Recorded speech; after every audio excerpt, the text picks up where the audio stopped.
He is the former governor of New York and was there 15 years ago yesterday on September 11th during that horrific attack on America and on New York City. Former Governor George Pataki on the line right now. Good morning, sir. Thanks so much for coming on the air. Good morning, Bill. Nice being on with you. So, 15 years, hard to believe, don't you think? Hard to believe, and I'll tell you, every September 11th, you think with the passage of time it's going to get much easier, but emotions are still there, and you see the family members who lost a loved one and the pain they still suffer, and you just realize the magnitude of what we went through that day. Yeah.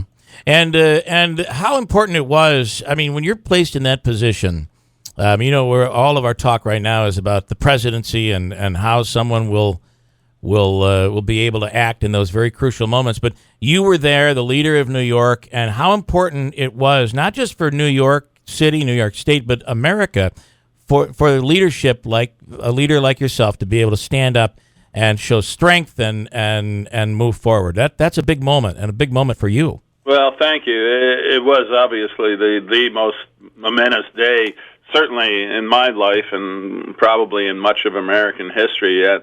But sadly, I'd had a number of crises as governor before, and I had a great team, and we had tremendous protocols in place to respond. But you never prepared for something like this, and it's just something where you have to, at the moment, decide what is the right thing to do and act decisively and try to set aside emotion, because when you're the leader, you just have to get the job done, and emotion can come later. Yeah.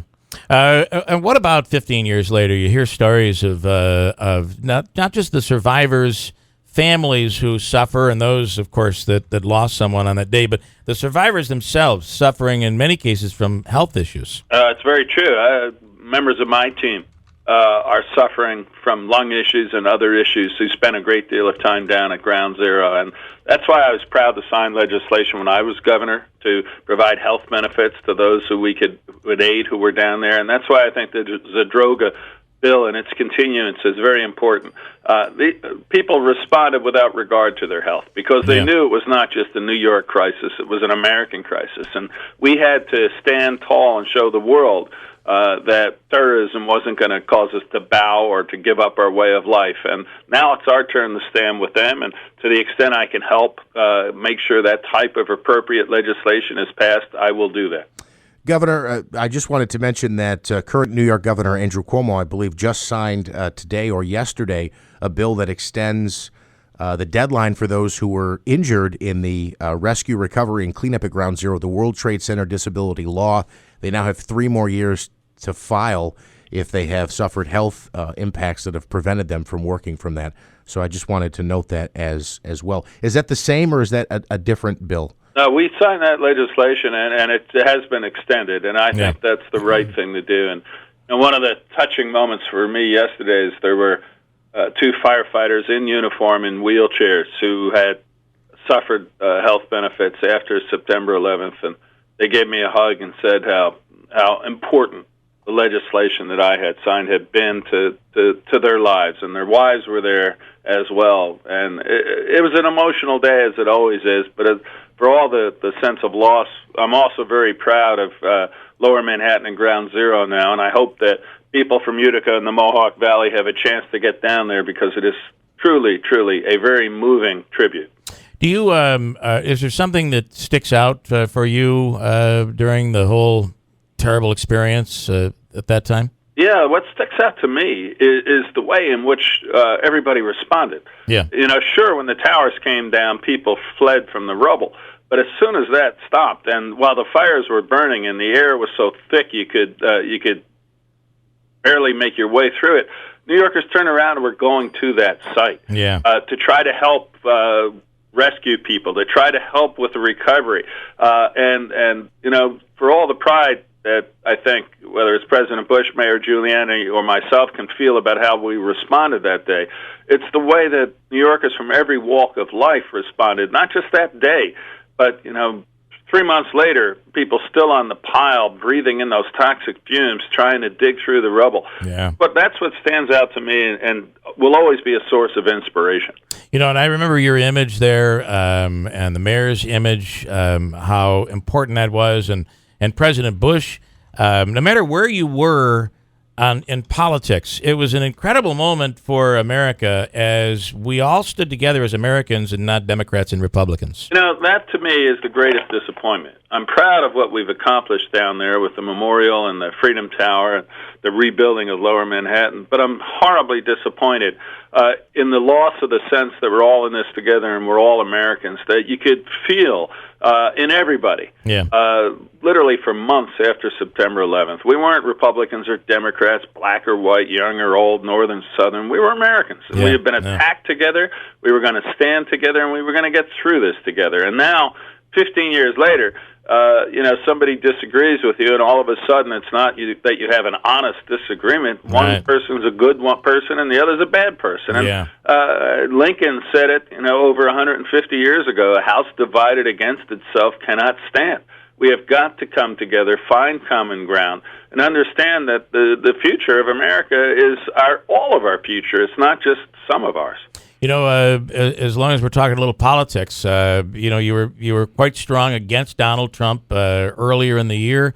You had a chance to be a delegate and decided not to. Your thoughts on Trump? Is he coming around, or are you able to come around to Donald Trump these days? Well, we'll see what happens as the campaign goes on. I really don't want to talk a whole lot of politics today, but I do think whether it's Hillary Clinton or Donald Trump, we have to understand that people running against you are not your enemies, they're your opponent. And, I served as governor with an overwhelmingly Democratic state assembly, and I didn't treat the Democrats different from the Republicans, and I don't think they should be treated differently today. They're all elected by the people from their districts to do the best job they can, and that's what a leader has to understand.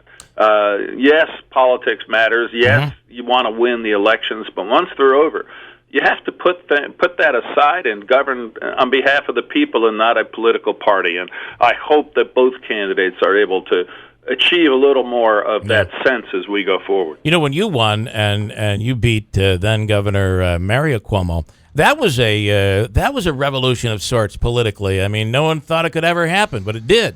Well, I thought it could happen. I know you thought it could happen. Obviously, or I wouldn't have run. But, that's a very good point. You just keep your eye on the ball, and you make your case to the people. Everybody says, oh, my God, it's going to be so hard for a Republican to ever win in New York. And again, I don't believe that. If you can connect with people, understand what they're looking forward to in their lives and how government can do a better job, then you just appeal to people as opposed to partisans. And we need a lot more of that in American politics. Yeah.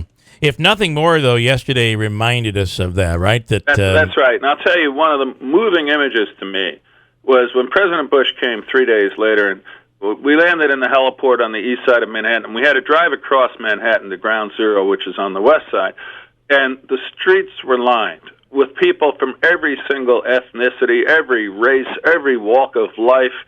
We went through Chinatown, we went through Hasidic neighborhoods, we went through minority neighborhoods, and it didn't matter. They were all lined up on the side of the road, waving American flags and cheering, because he wasn't a Republican president, he was our leader in a time of crisis. And that's what we need in the next president, someone who we can all be proud of. We might not vote for them, but we should be able to say, this is our leader, we'll stand behind him when the crisis comes. And let us all hope that happens as we go forward. You have my vote, okay? I'm writing you in. Mayor of Utica, how's that? I'm going all the way. You're our next president. Let's go.